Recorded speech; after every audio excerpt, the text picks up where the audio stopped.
If the velocity of light c, Planck's constant h and gravitational constant g are taken as fundamental units of a system, the dimensional formula of force in the system would be, and we have to take the force mlt inverse square, and for the velocity of light L t power minus the whole power a, and Planck's constant is ml square t power minus 1, and Planck's constant is equal E is equal to hv and h is equal to e by v.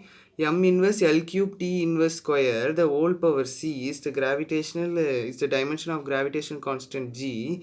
So if we substitute L power A plus 2B plus 3C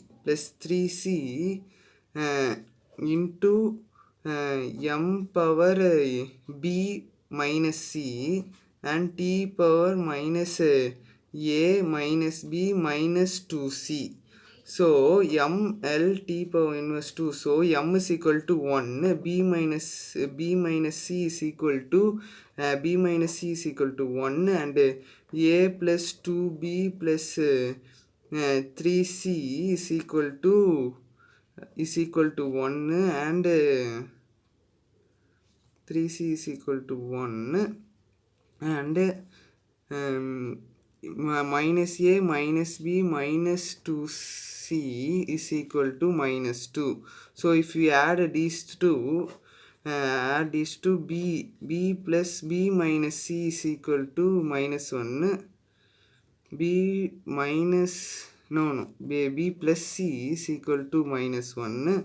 If we add this equation and this equation, we will get 2b is equal to 0, b is equal to 0.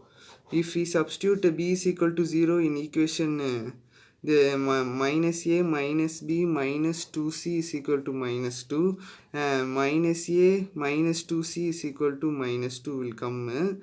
If we substitute b is equal to 0 in b minus c is equal to 1, we will get minus c is equal to 1 and c is equal to minus 1. If we substitute c is equal to minus 1 in here, minus a plus 2 is equal to minus 2, and my a is equal to would be 4.